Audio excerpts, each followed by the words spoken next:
মাওয়া প্রান্তে যুক্ত হলো পদ্মা সেতু, বসলো ৩৮তম স্প্যান। বাকি ৩টি যোগ হলেই দেখা যাবে পুরো ৬.১৫ কিলোমিটার সেতু।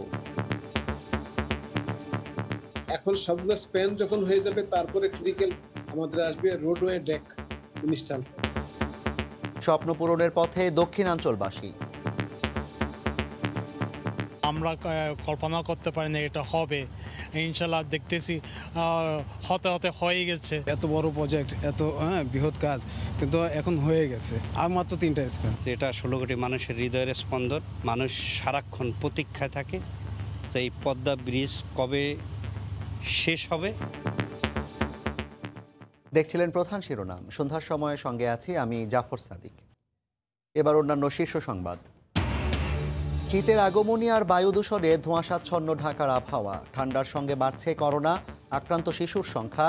স্বাস্থ্যবিধি মানার পরামর্শ চিকিৎসকদের। কাপড়ের দোকানের কর্মচারী থেকে স্বর্ণ চোরা কারবারি ও ভূমিদস্যু হয়ে ওঠে গোল্ডেন মনির। হাজার কোটি টাকার সম্পদের পাহাড়, র্যাবের অভিযানে গ্রেফতার।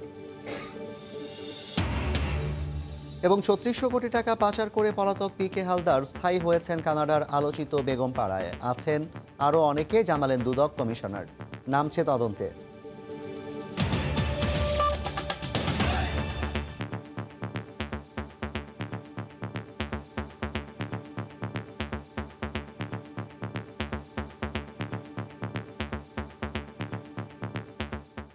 পদ্মা সেতুতে বসল ৩৮তম স্প্যান।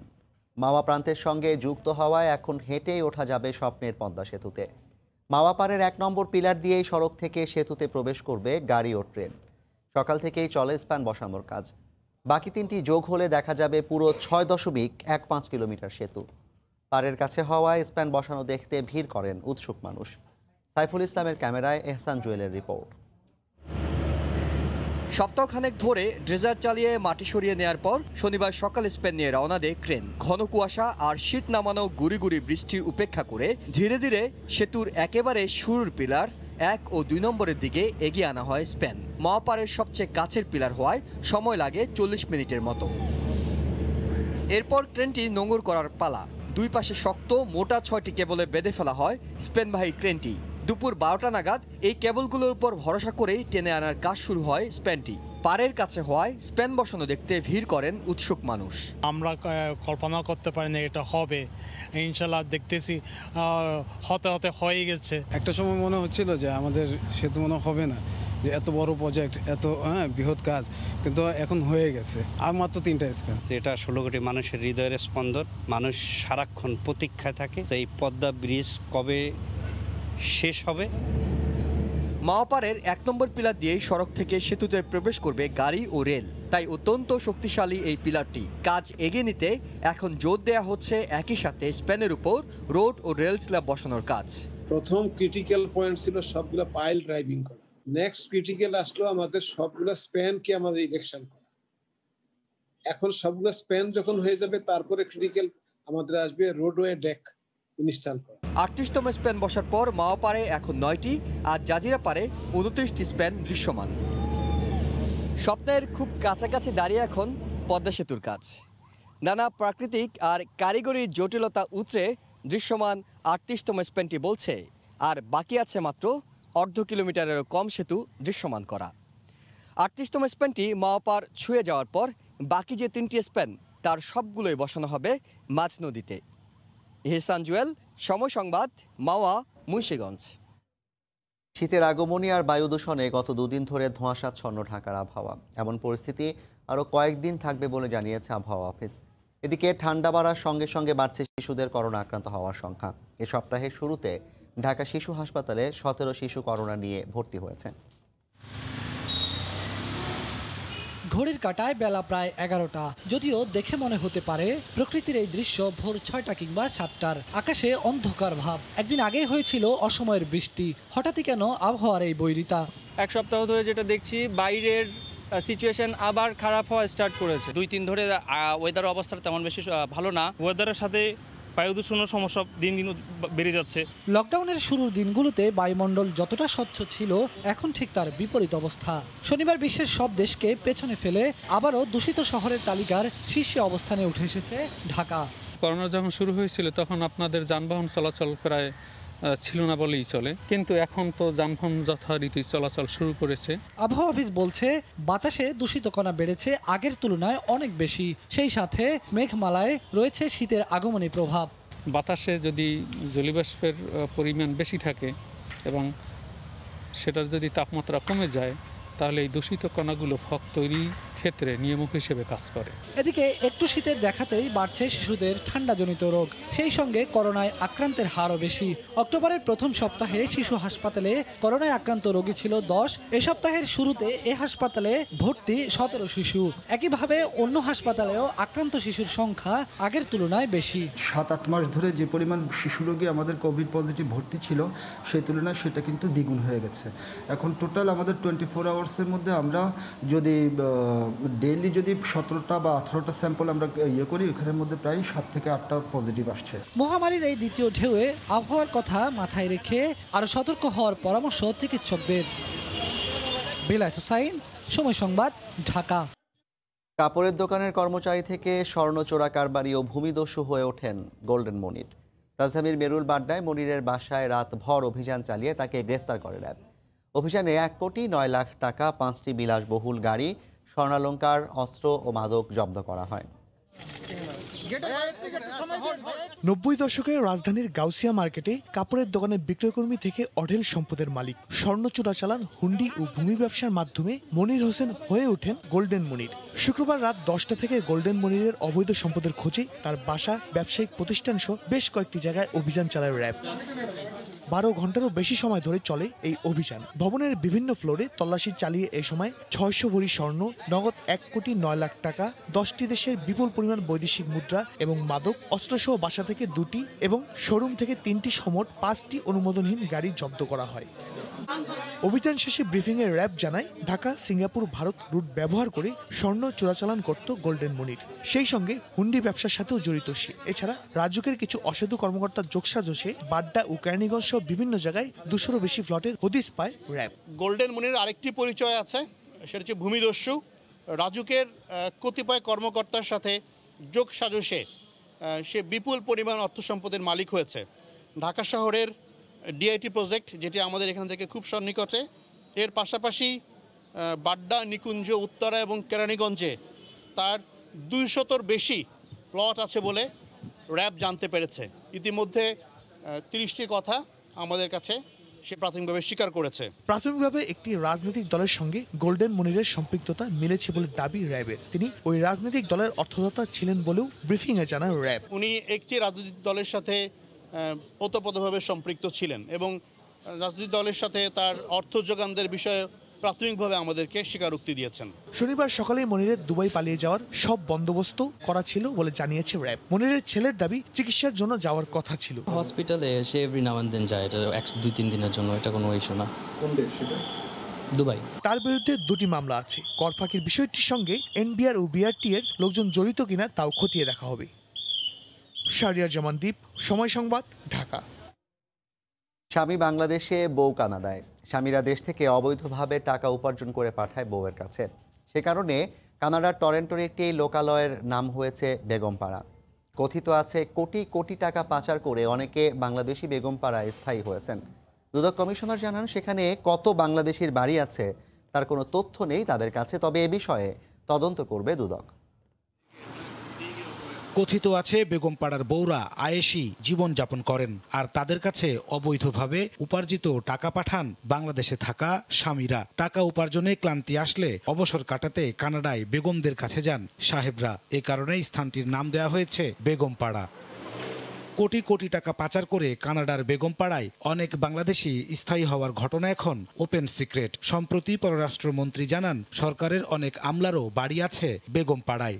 সংখ্যার দিক থেকে আমাদের অনেক সরকারি কর্মচারীদের বাড়িঘর ওখানে আছে, ওনাদের ছেলেমেয়ে ওখানে থাকে। দুদক কমিশনার জানান, বেগমপাড়া রহস্যের কথা তারাও দীর্ঘদিন ধরে শুনে আসছেন, যদিও সেখানে কত বাংলাদেশের বাড়ি আছে তার সুনির্দিষ্ট কোনো তথ্য নেই তাদের হাতে। তবে তদন্তের কথা জানিয়েছেন দুদকের এই কমিশনার। বেগমপাড়ায় কাদের কি পরিমাণ বাড়ি আছে এগুলো এখনো অনেকটা মিথ, এটার সঠিক পরিসংখ্যান কারো কাছেই নেই। তবে আমাদের কাছে এই ধরনের অভিযোগ আছে যখন এই সত্য উদ্ঘাটন হবে, অনুসন্ধান হবে, তদন্ত হবে, তখন আমার মনে হয় এই সংখ্যা নিয়ে আমরা কথা বলতে পারবো। কানাডায় এরকম অনেক বেগমপাড়া আছে বলে জানা গেছে। অভিযোগ আছে ৩৬০০ কোটি টাকা পাচার করে পলাতক আলোচিত পিকে হালদারও বেগমপাড়ায় স্থায়ী হয়েছেন।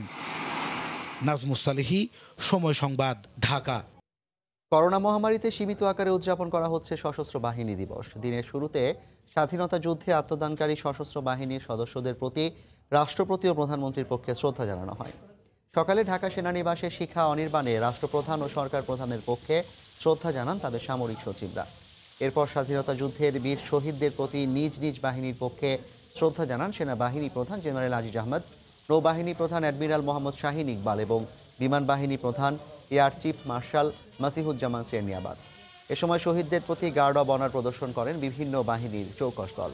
১৯৭১ সালের মহান মুক্তিযুদ্ধের সময় ২১শে নভেম্বর সেনা, নৌ ও বিমান বাহিনী একযোগে পাকিস্তানি হানাদার বাহিনীর ওপর আক্রমণ চালায়, যার ফলশ্রুতিতে বিজয় ত্বরান্বিত হয়। সেই থেকে স্বাধীন বাংলাদেশ ২১শে নভেম্বরকে সশস্ত্র বাহিনী দিবস হিসেবে পালন করে আসছে।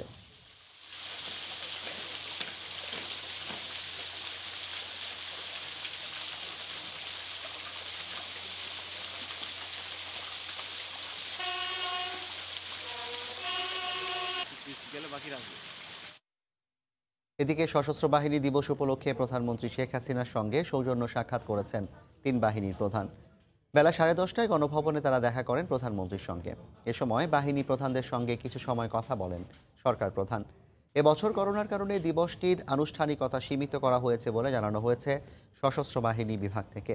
সেনাপ্রধান জেনারেল আজিজ আহমেদ, নৌবাহিনীর প্রধান অ্যাডমিরাল মোহাম্মদ শাহীন ইকবাল, বিমান বাহিনী প্রধান এয়ার চিফ মার্শাল মাসিহুজ্জামান সেরনিয়াবাতের পাশাপাশি প্রধানমন্ত্রীর নিরাপত্তা বিষয়ক উপদেষ্টা মেজর জেনারেল অবসরপ্রাপ্ত তারিক আহমেদ সিদ্দিক সময় উপস্থিত ছিলেন। সশস্ত্র বাহিনী দিবস উপলক্ষে বক্তব্য রাখছেন প্রধানমন্ত্রী শেখ হাসিনা। সরাসরি চলে যাচ্ছি সেখানে। করোনা ভাইরাসের মহামারীর কারণে স্বাস্থ্য ঝুঁকি বিবেচনায় অন্যান্য বছরে নেই এবছর সেনাকুঞ্জে সম্বর্ধনা অনুষ্ঠান আয়োজন করা সম্ভব হয়নি। তবে ভার্চুয়াল পদ্ধতিতে এবং স্বাস্থ্য বিধি মেনে বাহিনীগুলি নিজেদের মতো করে অনুষ্ঠানের আয়োজন করেছে। আজকের এই মহৎ দিনে আমি শ্রদ্ধা জানাচ্ছি সর্বকালের সর্বশ্রেষ্ঠ বাঙালি জাতির পিতা বঙ্গবন্ধু শেখ মুজিবুর রহমানকে, যার আহ্বানে সাড়া দিয়ে বাঙালি জাতি প্রাণপণ যুদ্ধ করে স্বাধীনতা ছিনিয়ে নিয়েছিলেন। আমি শ্রদ্ধাভরে স্মরণ করছি জাতীয় চার নেতা সৈয়দ নজরুল ইসলাম, তাজউদ্দিন আহমদ, মনসুর আলী ও কামরুজ্জামানকে। স্মরণ করছি মুক্তিযুদ্ধের ৩০ লাখ শহীদ এবং ২ লাখ নির্যাতিত মা বোনকে। মুক্তিযোদ্ধাদের আমার সশ্রদ্ধ সালাম।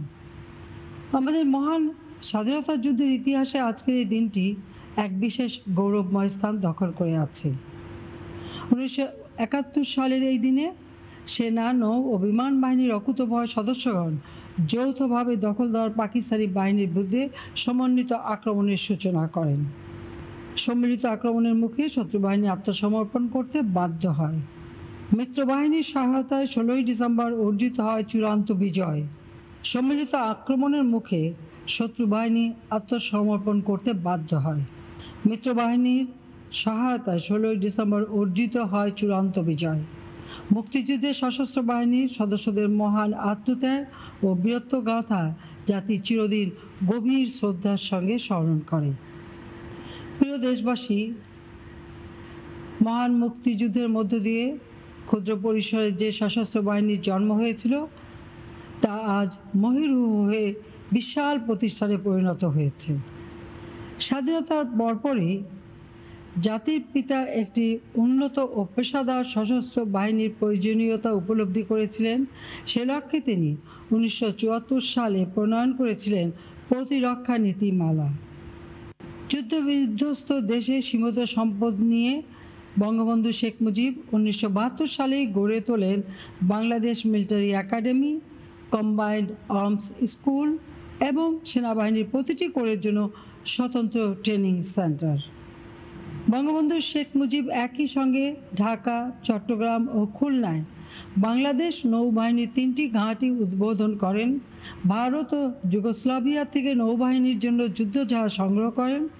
১৯৭৩ সালে সে সময়ের সুপারসনিক মিগ 21 যুদ্ধ বিমান সহ হেলিকপ্টার ও পরিবহন বিমান এবং এয়ার ডিফেন্স রাডারের মতো অত্যাধুনিক সরঞ্জাম বিমান বাহিনীতে সংযোজন করেন। আজ স্বাধীনতার সুবর্ণ জয়ন্তী লগ্নে জাতির পিতা প্রণীত জাতীয় প্রতিরক্ষা নীতির শক্ত ভিতের উপর দাঁড়িয়ে থাকা বাংলাদেশ সশস্ত্র বাহিনীর পেশাদারিত্ব এবং কর্মদক্ষতা দেশের গণ্ডি পেরিয়ে সারা বিশ্বে ছড়িয়ে পড়েছে। প্রিয় দেশবাসী, বাংলাদেশ সশস্ত্র বাহিনীর সদস্যগণ দেশের যে কোনো ক্রান্তি লগ্নে সর্বোচ্চ নিষ্ঠা ও আত্মত্যাগের মাধ্যমে দায়িত্ব পালন করে যাচ্ছেন। কোভিড-19 মহামারী মোকাবেলায় সম্মুখ সারির যোদ্ধা হিসেবে বাংলাদেশ সেনাবাহিনী দেশের প্রতিটি অঞ্চলে লকডাউন কার্যক্রম বাস্তবায়ন করেছে। সাধারণ জনগণের মধ্যে মহামারী প্রতিরোধের সচেতনতা সৃষ্টি এবং বিদেশ থেকে আগত ব্যক্তিবর্গের জন্য কোয়ারেন্টাইন সেন্টার স্থাপন ও পরিচালনা করে যাচ্ছে। এছাড়াও সম্মিলিত সামরিক হাসপাতাল, ঢাকার সমন্বিত করোনা ভাইরাস চিকিৎসা ব্যবস্থাপনা দেশের গণ্ডি পেরিয়ে বিশ্বব্যাপী প্রশংসিত হয়েছে। করোনাকালে দুস্থ ও অসহায় মানুষের সাহায্যার্থে বাংলাদেশ সেনাবাহিনী নানাবিধ কার্যক্রম অত্যন্ত প্রশংসা কুড়িয়েছে। করোনা ভাইরাস পরিস্থিতি মোকাবেলায় বাংলাদেশ নৌবাহিনী সামাজিক দূরত্ব বজায় রাখা, বাধ্যতামূলক হোম কোয়ারেন্টাইন নিশ্চিত করা এবং দুস্থ ও অসহায় পরিবারদের মানবিক সহায়তা প্রদানে কাজ করে যাচ্ছি। মালদ্বীপের করোনা পরিস্থিতি মোকাবেলায় বাংলাদেশ সরকার প্রদত্ত চিকিৎসা সামগ্রী নৌবাহিনীর জাহাজ যোগে সেখানে পাঠানো হয়। এছাড়াও জাতিসংঘে নিয়োজিত বাংলাদেশ নৌবাহিনীর জাহাজ বিজয় লেবাননের বৈরুতে বসবাসরত বাংলাদেশি পরিবারগুলোর মধ্যে খাদ্য ও ত্রাণ সামগ্রী বিতরণ করে। আমাদের বিমান বাহিনীর হেলিকপ্টার দেশের প্রত্যন্ত অঞ্চল হতে কোভিড-19 আক্রান্ত জনপ্রতিনিধি, চিকিৎসক, শিক্ষক, বিশিষ্ট জনসহ উল্লেখযোগ্য সংখ্যক রোগীকে উন্নত চিকিৎসার জন্য ঢাকায় স্থানান্তর করেছে। করোনা পরিস্থিতিতে আটকে পড়া দেশি বিদেশি নাগরিকদের স্বদেশে প্রত্যাবর্তনের জন্য বাংলাদেশ বিমান বাহিনী 17টি ফ্লাইট পরিচালনা করেছে। বাংলাদেশ বিমান বাহিনী মালদ্বীপে অবস্থানরত বাংলাদেশিদের করোনা চিকিৎসা সেবা প্রদানের জন্য বাংলাদেশ সশস্ত্র বাহিনীর একটি মেডিকেল টিম মালদ্বীপে প্রেরণ এবং লেবাননে সংঘটিত ভয়াবহ বিস্ফোরণের পর সেখানে মানবিক কার্যক্রম পরিচালনা করে। আমাদের সশস্ত্র বাহিনীর সদস্যগণ অতীতে যে কোনো প্রাকৃতিক দুর্যোগে উদ্ধার ও ত্রাণ কার্যক্রম পরিচালনায় দক্ষতা দেখিয়েছেন। দেশের অবকাঠামো উন্নয়নেও সশস্ত্র বাহিনী গুরুত্বপূর্ণ অবদান রেখে চলেছে। করোনা ভাইরাস মোকাবেলা করতে গিয়ে সশস্ত্র বাহিনীর উল্লেখযোগ্য সংখ্যক সদস্য আক্রান্ত হয়েছেন এবং বেশ কয়েকজন মৃত্যুবরণ করেছেন। যারা মৃত্যুবরণ করেছেন তাদের আত্মার মাগফিরাত কামনা করছি এবং পরিবারের সদস্যদের প্রতি গভীর সমবেদনা জানাচ্ছি। যারা অসুস্থ তাদের দ্রুত সুস্থতা কামনা করছি। বাংলাদেশ সশস্ত্র বাহিনীর সদস্যগণ জাতিসংঘ শান্তিরক্ষা মিশনের দক্ষতা ও নিষ্ঠার সঙ্গে দায়িত্ব পালন করে বহির্বিশ্বে বাংলাদেশের ভাবমূর্তি উজ্জ্বল করেছেন।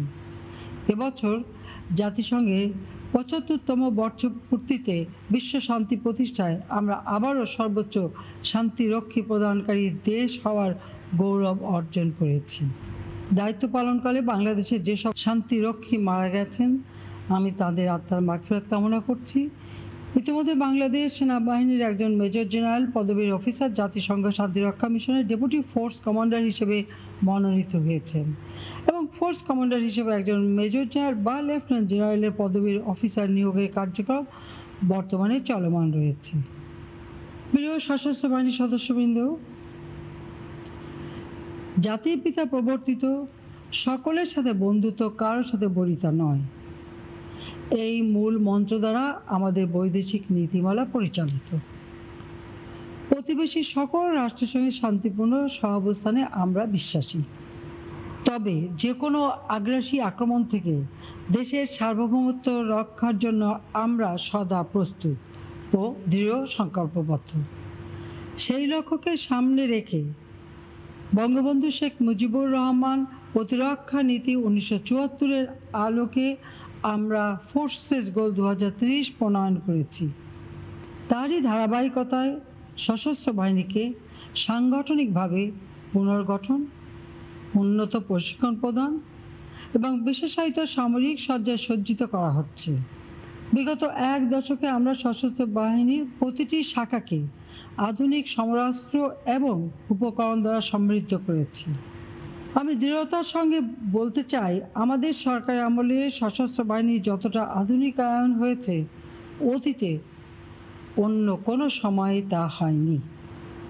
আওয়ামী লীগ সরকারের সময় 2টি পদাতিক ব্রিগেড, বরিশাল বিভাগে লেবুখালীতে 7 পদাতিক ডিভিশন, কক্সবাজার রামুতে 10 পদাতিক ডিভিশন, সিলেটে 17 পদাতিক ডিভিশন, পদ্মা সেতু প্রকল্পের নিরাপত্তা ও তদারকির জন্য একটি composite brigade, special works organisation ছাড়াও 10টি battalion, NDC, BIPSOT, AFMC, MIST, NCOs academy ও বাংলাদেশ ইনফ্যান্ট্রি রেজিমেন্টাল সেন্টারের মতো গুরুত্বপূর্ণ প্রতিষ্ঠানসমূহ প্রতিষ্ঠিত হয়েছে।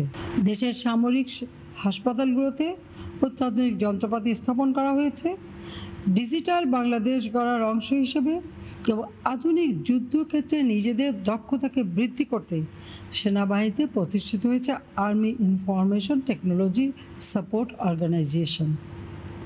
বাংলাদেশ নৌবাহিনীর সক্ষমতা বৃদ্ধির লক্ষ্যে আইএফএফ প্রস্তুতকরণ প্রকল্প, mine torpedo development, gun development সহ বিভিন্ন প্রকল্প হাতে নেওয়া হয়েছে।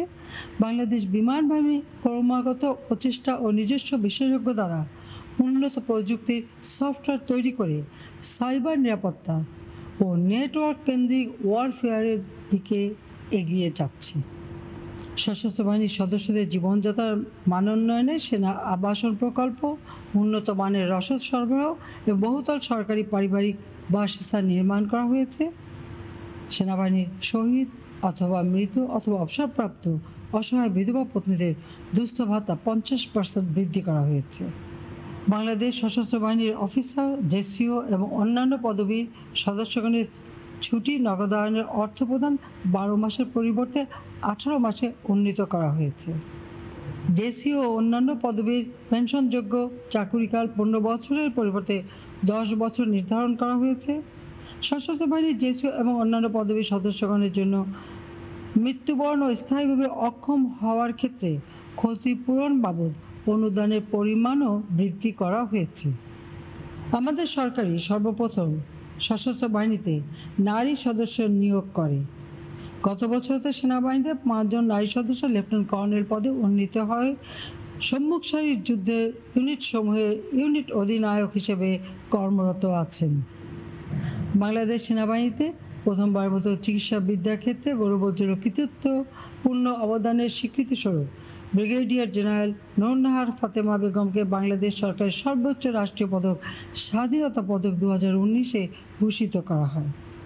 আমাদের সরকারের সময় প্রথমবার মতো বিমান বাহিনীতে মহিলা বিমান সেনা নিয়োগ দেওয়া হয়েছে। প্রিয় সশস্ত্র বাহিনীর সদস্যবৃন্দ, আর্থসামাজিক উন্নয়নের ক্ষেত্রে বাংলাদেশ আজ একটি সুপরিচিত নাম। করোনা ভাইরাসের মহামারীর মধ্যে অনেক উন্নত উদীয়মান অর্থনীতি দেশ যখন ঋণাত্মক প্রবৃদ্ধির মুখে পড়েছে, তখনও আমাদের প্রবৃদ্ধি 5.24% হারে বৃদ্ধি পেয়েছে। আমাদের প্রবাসী আয়, কৃষি উৎপাদন এবং রপ্তানি বাণিজ্য ঘুরে দাঁড়িয়েছে। বৈদেশিক মুদ্রা রিজার্ভ 41 বিলিয়ন মার্কিন ডলার ছাড়িয়ে গেছে। এমত অবস্থায় স্বাস্থ্যবিধি মেনে আমাদের অর্থনৈতিক কর্মকাণ্ড এগিয়ে নিতে হবে। ইনশাআল্লাহ আমরা জাতির পিতার স্বপ্নের ক্ষুধা, দারিদ্র, নিরক্ষরতামুক্ত, অসাম্প্রদায়িক সোনার বাংলাদেশ প্রতিষ্ঠা করবই। সশস্ত্র বাহিনীর সদস্যগণ সততা, নিষ্ঠা, দেশপ্রেম এবং পেশাগত দক্ষতায় বলীয়ান হয়ে দেশের প্রতিরক্ষা এবং দেশ গড়ার কাজে আরও বেশি অবদান রাখবেন। পরম করুণাময় আল্লাহ তাআলার কাছে এই প্রার্থনা করি। সশস্ত্র বাহিনীর সকল সদস্য এবং তাদের পরিবারবর্গের সুখ, শান্তি ও কল্যাণ কামনা করছি। খোদা হাফেজ। জয় বাংলা, জয় বঙ্গবন্ধু। বাংলাদেশ চিরজীবী হোক।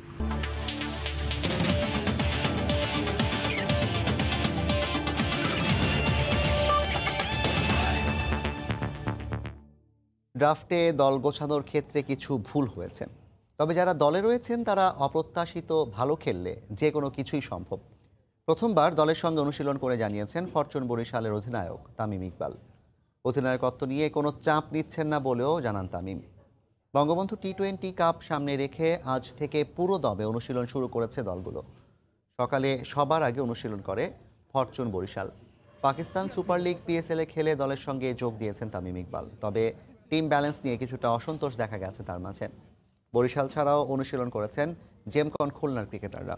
নিষেধাজ্ঞা শেষে এই টুর্নামেন্ট দিয়ে প্রতিযোগিতামূলক ক্রিকেটে ফিরতে যাচ্ছেন সাকিব আল হাসান, তাই অনুশীলনে বেশ সিরিয়াস ছিলেন বিশ্বসেরা ওয়ানডে অলরাউন্ডার। এই ছিল সন্ধ্যার সময়, সঙ্গে থাকুন সময়ের।